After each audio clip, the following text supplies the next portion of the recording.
I'm here live with a parent. Her name is Salamai, and then she has a big concern.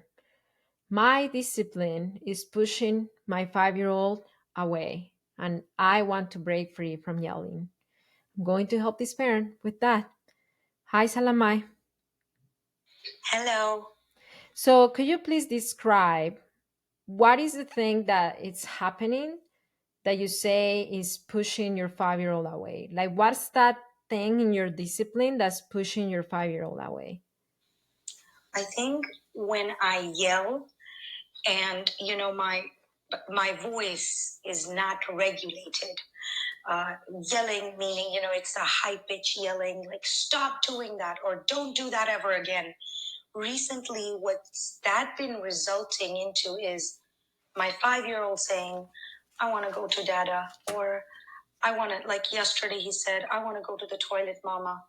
And you don't have to follow me. Usually, he wants me to be there with him. And he's like, "I can do it myself. Don't worry."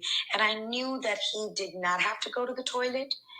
And I immediately regretted yelling at him. I immediately said, "Okay, baby, let's just make cookies," or "I'm sorry that I yelled at you." However, the fact that he said that 2 times already to me, the fact that he wants to go away, it's concerning to me. Because I do know there will come a stage in their lives already when they become teens, when they would want to be away from their parents, because of whatever, hormones and whatnot. But I don't want that to start early on. I don't want that to set on now. So I want to learn techniques in order to be able to discipline him in a manner which is conscious, in a manner which is effective at the same time, but Okay. not raise my voice. Okay. Is it okay if I share with you what the biggest parenting tool there is? Yes, please. The biggest parenting tool Salamai has is Salamai. You are your biggest parenting tool. Where am I going from with this? I could give you a full toolbox of positive discipline tools, and they're awesome and great. But if those discipline tools are being used by a parent who right now at the moment is unable to use them in a safe way, it doesn't matter how great the techniques are. So the first step is not a technique.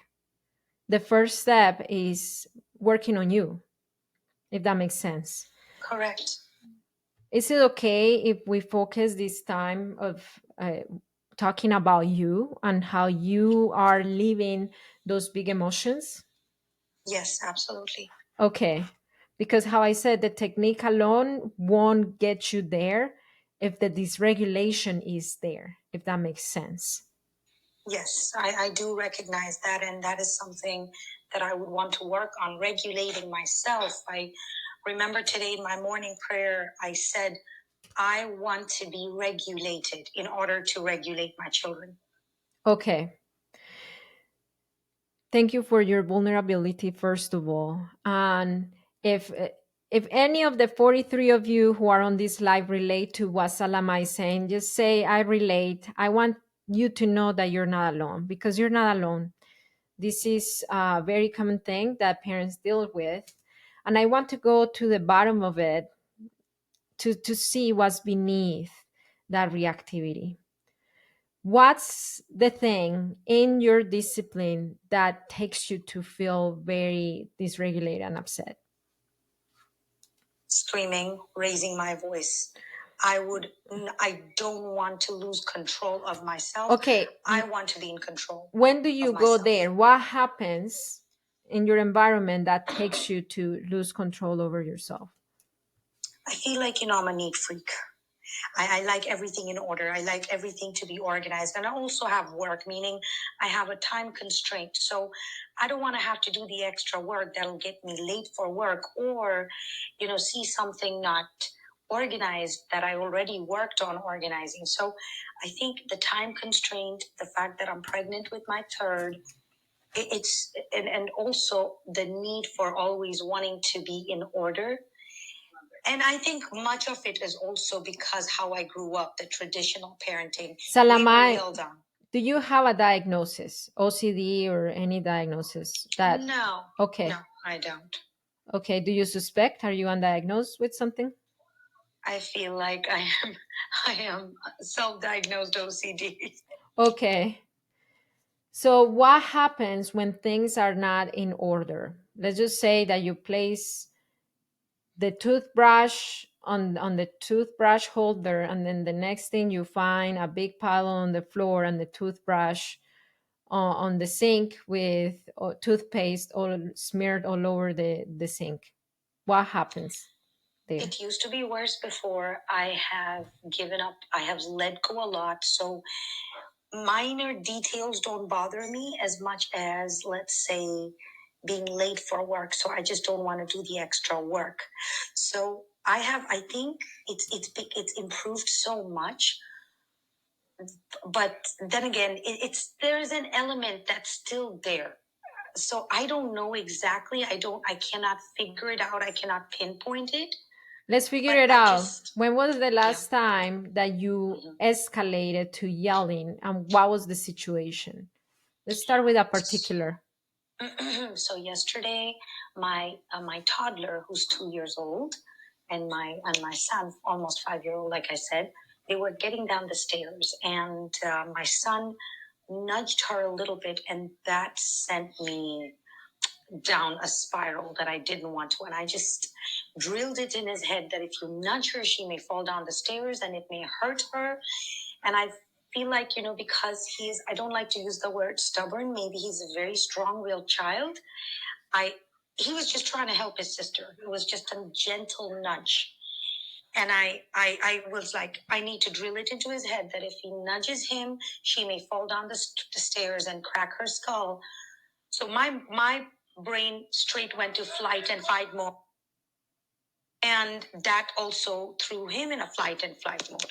Okay. So when you feel that your child's safety is compromised, then that's when you escalate and you cannot keep yourself regulated. Is that what you're telling me? Correct. Yes. Okay. Is that the only time? Is that the only reason why you cannot keep yourself regulated if your children's safety is compromised? Let me give you an example. That's one. If Yes, that's if you definitely one. see if you see your 2-year-old smeared poop all over the wall, that's, I mean, it's inconvenient. And then you're about to, like, you need to go to work or you're in a time crunch. Would that take you to feel dysregulated and yell? I think so. Okay, so it's not just when your child's safety is compromised, because that itself is not unsafe. It is more related to what? To the mess on the wall, or related to that you have to clean the mess and you are already in a time crunch? Yes. So Okay. I feel like if I had more time, maybe I wouldn't react that. Okay, so it's not the mess, because when you have time, you can keep yourself regulated, have compassion for your child, and then take care of the thing. It's more when there is a time crunch. Correct. Okay. And I think I have worked on myself to the extent where I say, allow the mess. Sometimes, you need a tight slap on your face when you read some things. I read somewhere online, it said, sometimes in order to be a good mom, you gotta let the mess, you gotta let your kids be messy. And that Salamai, impacted me. so it's not the mess, because we started with I'm a control freak, and not control freak, a neat freak, and everything has to be in order. I have OCD. So for you, it's not that. You already healed like you've grown in that area. It's more feeling rushed. Yes, I think so. Okay. But I needed So to tell you everything. so the root of your dysregulation is when you do feel rushed, Yes, I think not so. so much the other things. Okay. So I want to point two things out. Number one, your children not listening to you, or your 5-year-old being a strong willed, is not what takes you to feel so dysregulated and yell. It's not your children. is you feeling in a rush. Correct. It's important to know this because in the moment we may attribute it to the dynamic we have with our kids, like because they're dragging their feet to do anything. It's them and it's not them. It's our sense of rushed energy that what takes us to feel dysregulated is internal, is outside of our kids, and even outside of our dynamic with them. It is an external thing. In this case, you feeling rushed.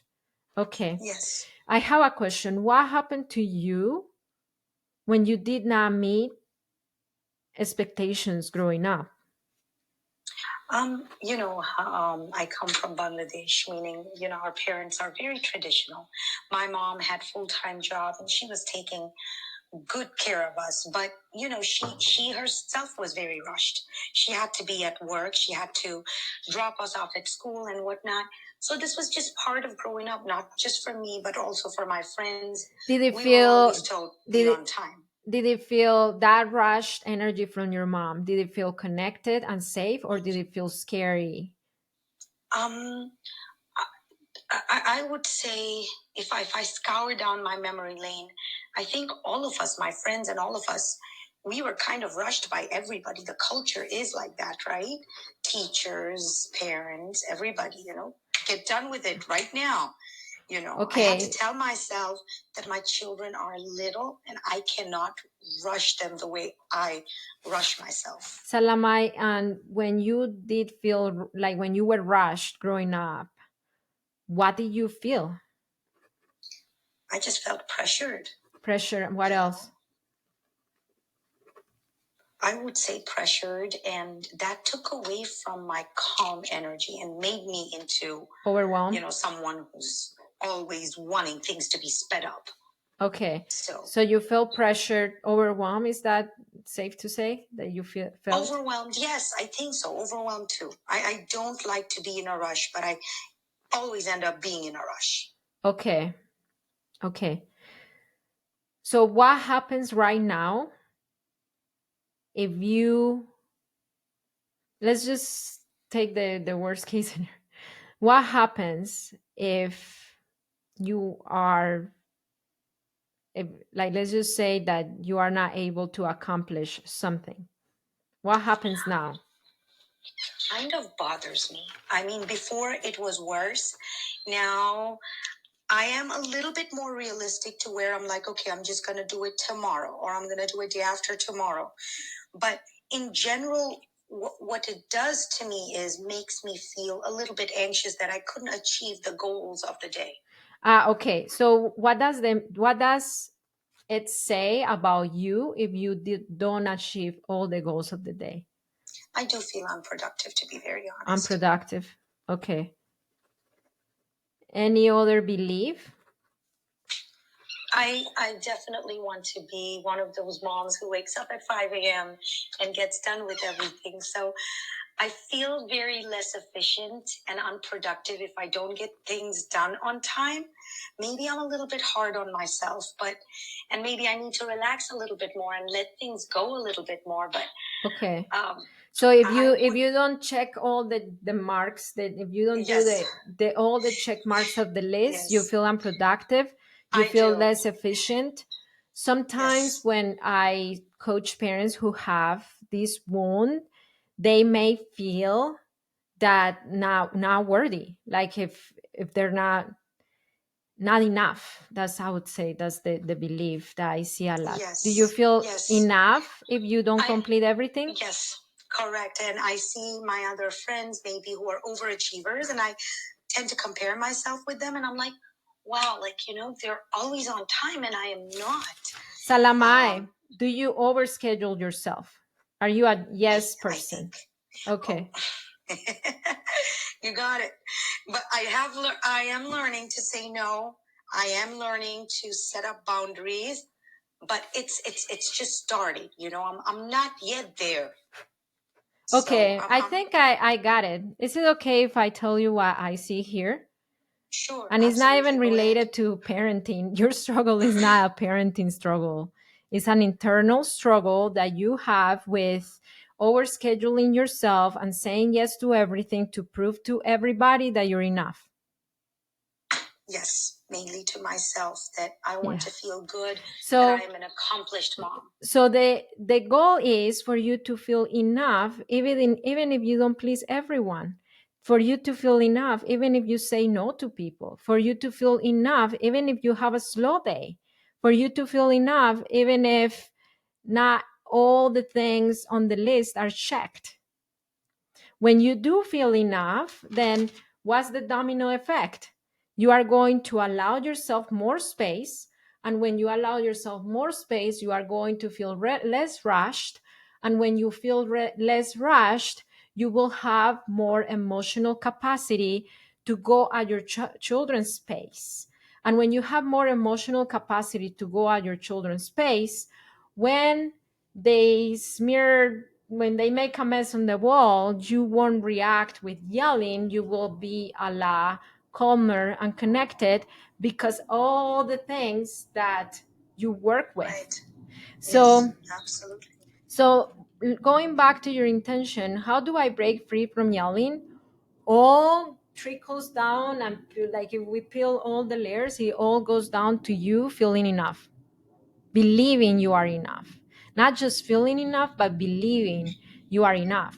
Because as long as you believe you're not enough, you are going to keep overscheduling yourself, saying yes to everything, if, feeling that you are not enough if you don't accomplish everything on the list, and therefore rushing your kids and not having the emotional space to help them navigate their world at their pace. Correct. Yes, like today I had to tell myself it's okay if I did not start cooking as soon as I woke up. I am spending quality time with my 5-year-old, just talking to him. I had to tell myself that it's okay. The fact that I got up early is great. And the fact that I did not immediately start cooking because my 5-year-old woke up early unexpectedly and I was having a conversation with him, I have to constantly tell myself these things. Mm-hmm. Without me saying this, I'd be like rushing. Salamai, we are at the end of my time with you, our time together. What did you get out of this time with me? I need to slow down, and it's okay not to rush all the time. It's okay to not feel accomplished every single day, because the biggest accomplishment is indeed the fact that I am Enough. regulating my You emotions to you regulate are my children. enough. I am enough. Yeah. Yes.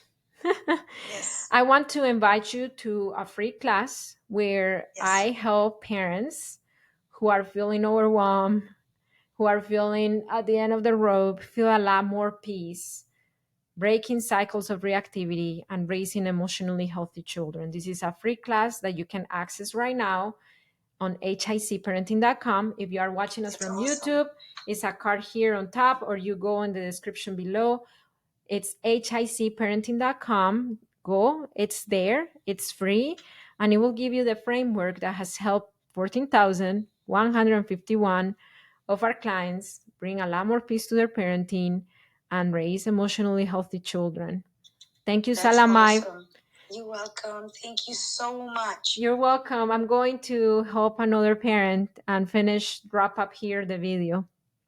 I'm really grateful for your time. I really appreciate it. Thank you so much. You're welcome. If you like this video, if it helped you, look at yourself and say, hey, I need to slow down and I am enough. Would you give me a thumbs up? And another thing, let's start declaring it. Type in the comments, I am enough. It is a self-declaration, and as well, it lets me know that you got all the way here to the end of this video. Remember that it only takes understanding of yourself and of your children's needs to transform your parenting. Follow us. No, here is not follow us. Subscribe to our YouTube channel, and I see you next time. Bye.